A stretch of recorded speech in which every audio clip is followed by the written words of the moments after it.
Hi. Hi, how are you? Good. How are you doing? Good, thanks for willing to do this. Sure. So I can kind of just jump around then in terms of your career so far. Sure.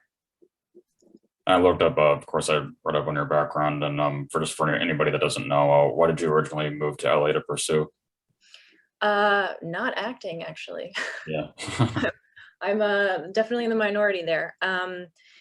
Yeah, I came out to LA in 2009 because my partner had gone to film school out here before and he wanted to move back out. And at the time, I was like, all right. I mean, because we were living in North Carolina, so it just seemed like that might be interesting, and I figured we'd stay out here and just try different things for a couple of years and then end up somewhere else. And how many years? 13, 14 years later, almost, we're still here. But yeah, I didn't really have anything necessarily like concrete that I was coming out here to do. It was sort of just like I was in my early 20s and that's just the time when you do random stuff in life and see what happens. So that's how I got out here. And then I didn't start pursuing acting again until like 2015. So I was out here for a while doing other stuff. Yeah. Did you start trying to pursue photography first? Well, I was already a professional photographer before I came out here. Okay. So I just continued doing that. I have had so many different jobs in so many different industries here. But photography was kind of always the theme running through everything. And then it wasn't until like right when COVID started in 2020, I was laid off from my full-time photography job. I worked for Calvin Klein. And so right as LA went into lockdown, I got laid off from my job. So then it was like, okay, it's voiceover full time now, I guess, because I can't do anything else and I can't leave my apartment. So this is what we're doing now. But that had been my goal for a while. Like I'd wanted to get into doing VO more full time, like 75% full time, and still have time to do photography as well, because I'll always want to do that. That's just what I do. So a little bit of both. Mhm. And was your first any kind of character part in voiceover? Was it with Hunter x Hunter? Actually, no. So when I very first started out, I was doing Walla, which I'm sure people have talked about. It's background chatter. So I started out doing that, and then I started getting incidentals, which are, again, I'm sure people have talked about that too. It's like cashier one or whatever. Like you don't have like a name, but you do have like a line. And then from there, the first named like actual legit like character I think was Jojo's Bizarre Adventure. Yeah, Okay. yeah, yeah. I play Koichi's sister in the Diamond is Unbreakable arc. I think that was, yeah. And that was my first time on Toonami, which was really fun.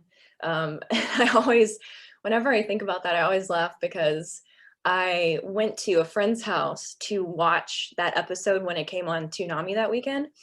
And so we were all excited. We watched the episode and then the credits start rolling and they spelled my name wrong, Oh. which makes me laugh to this day. Amazing. Yeah. Well, I do think it's interesting that you got to play young Josuke in that as well. Uh, Honestly, I think it was just I was there. um, in that young Josuke doesn't have a lot to do in that Right. season. It was like I don't even think it was necessarily that I had any lines as Josuke. I think it was more because the scene in that arc where you see him as a little boy with his mother, they get trapped in the car in that snowstorm Yeah. because I think she's trying to take him to the doctor because he's really sick. And so I think all I had to do was just sort of like sound like a sick child struggling to breathe. I think that's all I had to do as Josuke. Mhm. So I don't really talk about that very much because it's not like I did that much for that character, but it's still cool that I got to have that on my resume, I guess. Mhm. Well, and everybody I've talked to that voice actresses that also do boy voices, they kind of have a particular process for it. Do you have a process for it? I don't because I don't really consider myself somebody who does boy voices. I Okay. think it was just like they needed coverage for that struggling to breathe loop for Josuke, and I was there, and they were like, just do that. But I don't, I'm not somebody who does a lot of boy characters. I don't feel like I'm very good at that, compared to some of my friends who that's like their bread and butter. They play so many boy characters and they do it so well. I'm not one of them. I don't feel like I'm very good at little boy characters. Okay. I leave it to them. So on the topic of Hunter x Hunter, who do you think you have more affinity with? Well, Amane is the main character that I played in that. I think Garo had like one line. So I didn't really like if it's a character that has one or two lines, I don't really consider them my characters per se, because like that takes 5 minutes Mhm. and then it's done. But Amane, I really like that character a lot. She's very stoic and badass, and she just like takes care of business, which on my good days that's like me. But yeah, Amane is really cool. I was excited to get to play her because Hunter x Hunter at the time when I was getting started was wrapping up, like it was almost done, you know. And like everybody I know it was was in that show, and I was like, oh, it'd be so cool, but it's gonna finish before I'll ever get to be in it or anything, so whatever. And then I got Amane, and yeah, I mean, right at the very end there, I mean, like she comes in like I don't even know how many episodes before like the series ends. So I got under like right under the wire to be able to be in Hunter x Hunter, and what a cool, fun character. I really like playing her. Her grandma is like real badass. Like her grandmother turns into a motorcycle that she gets to drive. How cool is that? Yeah. Because anime. Do you think you have a personal preference to doing darker roles opposed to comedic, or? Uh no, I wouldn't say I have a preference for one or the other. I enjoy doing both of them. Like I love doing comedy. I think most people, like my friends, would probably say that I'm funnier rather than darker, like in real life. Um, but I've got a lot of darkness in as well, and I think that's why I can play the darker characters so easily. It's very easy for me to get into that headspace. But it's easy for me to play the comedic fun characters too. I'd actually like to do more of that. Because you know, when you, especially if it's like a long-term role and you're, you know, recording for months and months and months or longer, and it's a really dark, intense character, you know, after a while you kind of like need a little break from that because you're constantly having to go to these, you know, depending on the character, like really dark places. And it's nice to have like a balance of characters that you're playing at the same time, where you have like some really dark characters, but then some silly, funnier, you know, even if it's like it's a lighter show, it's nice to have that balance, because sometimes if it gets like too dark, you're playing like three really intense dark characters at the same time, like that can weigh on you eventually. What do you think is the single most emotionally involved headspace you've had to go so far? Oh, administrator from Sword Art Online for sure. Yeah, because that was a very long process to record. So I was in that for quite a while, and yeah, I mean there's a lot going on, a lot going on with her. She's yeah, that was a doozy. That was rough, but like very rewarding. But it was hard. It was a hard job, Mhm. but I loved it though. I'd come back and play her anytime. She's not coming back though, but I would play her again anytime. Yeah. Well, no, of course, there's been some emotional moments with the Anju in Oh yeah, '86 as well. yeah. Also love playing Anju. I'm so curious to see how things continue on, because I have tried not to read ahead. Like, I don't necessarily want to know everything that's coming. So I'm not really that prepared for what might be coming. Hopefully we'll continue to do more seasons. But yeah, that's also a show where it's, yeah, you're going to some pretty dark places. Although, you know, people compare Anju and Administrator just because they look a lot of alike. They've got that like long pastel purple hair, but could not be more different in terms of characterization. But yeah, like Yeah, you got to go to some pretty dark places. I mean, for anybody in like all the actors in 86, like we're constantly going to some pretty emotionally intense places, just the nature of the story. Right. Yeah, it's rough. Those And poor kids. in terms of bigger characters that you've played so far, who do you think that you personally relate to the most? I would say out of everybody, honestly, I probably am the most like mass cell in Cells at Work. Okay. It's probably like closest to my actual personality. I'm most like her for sure. Easily, easily annoyed. Yeah. And having just talked to Christian recently as well, what's your experience being directed by him? Oh, I love working with Christian. Oh, Mhm. always happy to work with Christian. Yeah, he's a delight. Like he's because he's also an actor. Mhm. I think sometimes like I don't necessarily have a preference in terms of directors, like working with directors who are not actors, like have never acted, have no interest in being actors, they're just directors. But then you also have directors who are also actors and who do both, or who, you know, were actors previously, so they have that experience. I don't necessarily have a preference between the two because I worked with people in both categories who I absolutely love working with. But Christian's one of those people that because he's also an actor, I feel like we click very easily working together because of that. And he has a really good sense of humor and like likes to let actors play. And yeah, no, I love working with Christian. He's great. Mhm. And I have also found that everybody kind of has different answers to how they personally took to dubbing. Was it difficult for you? Well, so I trained before I ever started working for real. So I didn't walk into the booth the first time I ever had an ADR session, not having ever done it before. So I had a fair bit of training and experience before I started doing it. But yeah, dubbing's hard.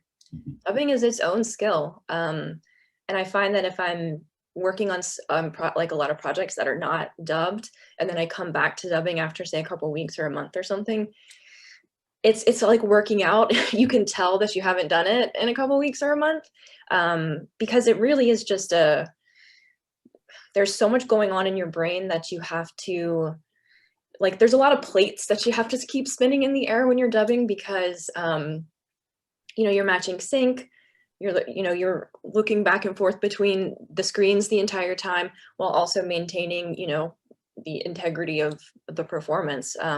So I find like if I'm in a, you know, like a long dubbing session, like 4 hours, I am wrecked by the end of that. Like I'm so mentally drained and emotionally drained. Just because your brain is working so hard. It's got so many like tabs open at the same time. Like it's a good way of thinking about it. Dubbing's not easy. Dubbing is not easy. But man, the people who do it well, so good. Mhm. Hmm. Was there ever any initial aspiration to try and pursue on camera? Um, a little bit when I first got out here and a little bit like before I got out here. So I come from theater. I've been started doing theater when I was a child. Mhm. And I went to school for that. I have a degree in it. So I was much more interested in doing theater as I was growing up. That had actually been my initial goal, just in terms of acting. When I was in college, my thought for myself for the future was that I was going to go move to London and pursue a career there, both on stage and on camera there as well. That ended up not happening because now I'm here. But yeah, I on camera was never something that was super duper appealing to me. So, because one of the things that I like about voice acting is the anonymity of it. Because even if you do, you know, become really successful, the odds of you being, you know, stopped by somebody at like a gas station or a grocery store is those odds are not high. Like it's probably doesn't happen very often. That's very appealing to me because I'm a very private person and I am very attached to anonymity. So yeah, on camera was never a big thing for me. Never took my interest that much. Mhm. And I know your first video game was Fallen Legion. Yes. Hmm. Gosh, it seems so long ago now. Yeah, Fallen Legion. What are your thoughts on stepping into that? Oh, I was just really excited because it was directed by my friend Xanthi Wen. Oh, And so I was just excited. You know, anytime you get to work with your friends, that's always so much fun. And yeah, so I was excited to have a video game credit and to be directed by a friend. So yeah, it's like best of both worlds. mhm. Is there any kind of interesting story about getting involved with Fire Emblem too? Don't really have any interesting stories about it. I just got sent auditions and auditioned and was cast. Okay. So don't really have any fun stories about it. That was pretty by the books. Do you think you relate more to Natasha or Louise? Ooh, probably Natasha. Yeah, I think I probably relate more to Natasha based on just what drives her versus Louise. Like Louise is very driven by her love of her husband and her family, and Natasha's driven more by like love of her homeland and um, her conviction, you know, with her beliefs and her philosophy. Mhm. So yeah, maybe Natasha, I think. What about with getting involved with Genshin Impact? Oh, that was fun too. Yeah, so my character in that's not like one of the big player characters, so I don't like have as much interesting stuff to say. People are so into that game. So anytime you can step into something that people are really, really, really excited about, that's always fun. Mhm. Was it going back to anime? It was cool to see you be in the some of the Conan movies.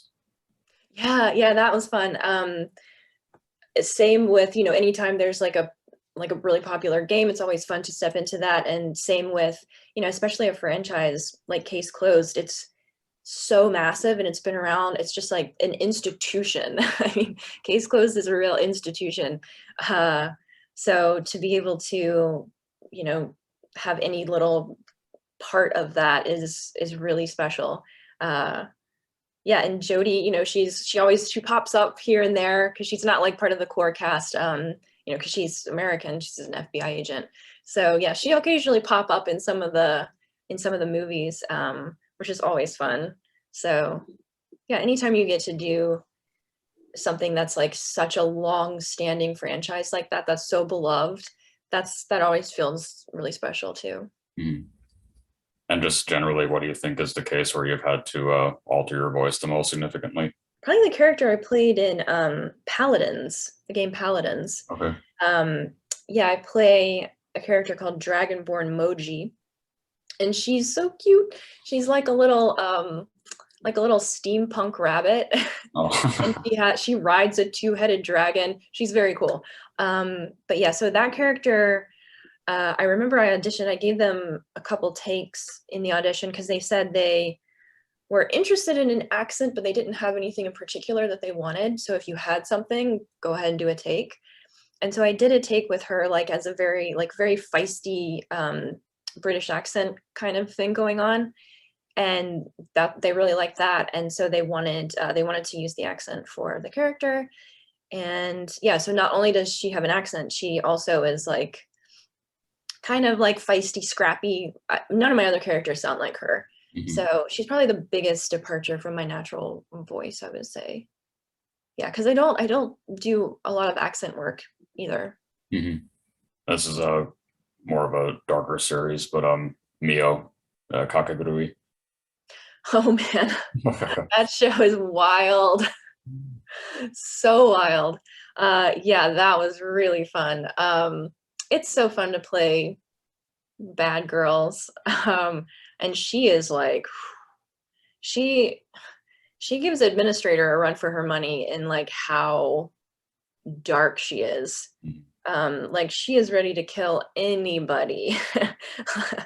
uh, yeah, that was really, really fun. I would love to get to do more of that. I don't know if we will, but that would be so much fun because I know in the manga, I haven't read ahead in like from where we had made the show, but I know that there's more, like she does more, I'm pretty sure in the manga. Mhm. So who knows if we'll get to do more, but yeah, I'd love to to jump back in with her again, because whew, man, she is so bad. So bad. Oof. She's fun to hate. Like, she's one of those characters you're just like, oh, I hate her so much, but I love hating her. That's always fun. Recording like the end of the game that she and the other characters are playing. I'm trying not to give any spoilers if people haven't seen it and want to watch it. But yeah, like the wrapping up of that game, Mhm. I enjoyed that part a lot, because that's where you see her, you know, she's so she has such like a cold like impenetrable veneer to her, like nothing, she seems like nothing can get to her. And then as things start to happen in that game and she realizes that like, oh, I'm not as in control of the situation as I thought I was, and you see the cracks start to happen and she starts to lose it a little bit, that was fun. Mhm. And do you always find something to connect to, even if a character is really like messed up like that? Oh yeah, I mean, you have to, like, you can't play a character successfully unless you understand them. Like, you have to know what makes them tick, why do they think the way that they do, what perspective are they bringing to the table, because if you don't understand those things, you're just saying lines. So that's why I was saying earlier, like when you're playing, you know, if you're playing like multiple dark characters at the same time, or you're playing one that's like a really, you know, involved role, so you're just like recording a lot, playing those really dark characters, like it can start to get to you because you've got to be in their head. You know, that's the only way to do it. You have to be in their head. And when you spend, you know, many hours a week in the head of a character, you know, like administrator or like Mio, you know, it's going to affect you at a certain point, because sometimes there are some sessions playing administrator that I would leave the session and just be like, I need to decompress because that's a lot. You know, she's killing kids. So sometimes you got to be like, okay, I need to go like watch, you know, like a children's cartoon or something to like cleanse my brain, or like just watch like, you know, cute animal videos or something to cleanse the palate. But yeah, that doesn't ever, that would never stop me from wanting to play. I mean, even like the most horrific character you could possibly think of, like that wouldn't stop me from playing them. I'll always go wherever I need to go. I know it's on the complete opposite side of that, but Mayumi in Magic High School. I love her. She's so much fun to play because she's such a mixed bag, because she's both like, I mean, I don't want to compare her to Mio because they're very, very different, but she also has that very like formal, you know, oldest daughter of a very elite family, kind of like country club veneer over her. Like she's all business until she's not all business. Like she's got a very playful, very mischievous, almost like Loki kind of energy to her. Like, and in some of like in the second season, which is the visitor arc, she's like making completely disgusting inedible chocolates to give to the guys on Valentine's Day, and just like loving like watching them struggle to eat it. Like she did stuff like that. But yeah, no, she's not a bad character, but she's got a lot going on. She's, like I said, she's a real mixed bag. But characters like that are so fun to play because you get to like, you know, oh, we're gonna be all business over here, and then we're gonna be really playful and really mischievous and kind of like impish over here. So that's, yeah. And she, you know, she really, really cares about all the other students at the school, and she cares a lot about her job and how she does her job. So I definitely relate to that a lot. But yeah, she's kind of a mess. I call her an impeccably polished hot mess. Like super polished, like super got it together, all business on the outside, but the girl's kind of a hot mess. Like really. She's fun. I like her a lot. And I know since you play multiple characters in Demon School, how was that? How did that come about? Demon School is such like a breath of fresh air of a show for me, because when I started recording that, I was also working on some really dark stuff, and it was so nice to come into a show that's just like so wholesome and bright and shiny and funny and slapstick and silly and joyful. Always loved all my sessions working on that. And yeah, it's just fun to get to be silly. And so I guess the character who you see more often in that show, Momo. Momonoki, sorry, oh my god, my brain. Yeah, she's like a young teacher at the school, and she's obsessed with one of the older teachers there, and that whole thing is really fun to play with, because she has no chill. So, and she's very awkward, and she's trying her best, but yeah, she's really fun to play too, and so nice to, again, to jump back and forth between really intense dark stuff and very silly, like it's just like chaotic silliness and fun in that show, like, and so it's very joyful. I would say it's a very joyful show. Always like to do fun, bright, lighthearted, wholesome stuff too. Mm-hmm. There's room for everything. Well, I know there's a more bigger character with that Grand Crest War, Laura. Oh yeah. That was very early on for me. Yeah, Laura was one of my first. I would say she was probably my first more substantial character. She actually kind of reminds me a little bit of Natasha in a way, Mm-hmm. because she's so like, she's also very, very stoic and is ready to do whatever she has to do. I mean, up to the point of taking her own life for her country and for her people. And she's so dedicated to the people that she serves. And yeah, so in that way, yeah, she reminds me a lot of Natasha. Actually, I never thought about that before. They have a lot in common. Well, the most recent credit that's up is live action dubbing for a pretty dark movie, Row 19. Yeah. Yeah, it's very, let me tell you, so I have done a lot more anime ADR than I have live action ADR. And so I don't do a ton of live action ADR actually. But man, it feels so different, even though you're doing the same thing. It has a very different feel. And yeah, that movie, man, that movie is intense. So yeah, I play the main character's mother in like a lot of the flashbacks. And yeah, man, that movie, I have no idea like where it's available to see or any of that, but it was intense. Mm-hmm. And I did get to do like some creature voices and stuff like that. I don't usually do like a lot of creature stuff, but I did get to do it for that. And I remember we recorded that, I think it was a little bit before Halloween, maybe last year. And so getting to do like creepy, like really disturbing creature sounds, like it felt very seasonally appropriate. Yeah. Well, I mean, the most recent thing that finally people have waited so long, like so many years people waited, we finally were able to release the first season of Irregular Magic High School, because we did everything in a sort of strange order.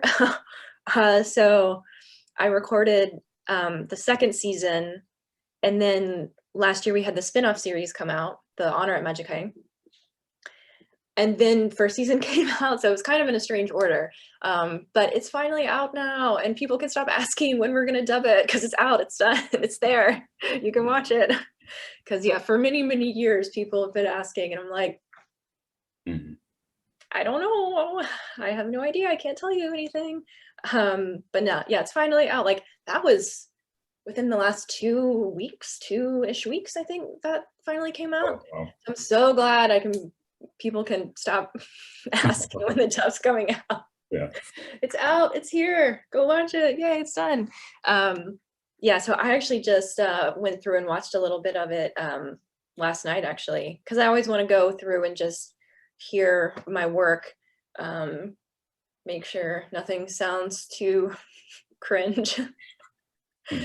because that's the hard thing, man. Like sometimes you do a take and they're like, "Great, we love it," and you're like, Okay, okay, great." And then, it's out in the world, and like once it's out in the world, that's forever. That's out there forever. So you're always like really hoping you don't listen back to your performance and you're like, "Ugh."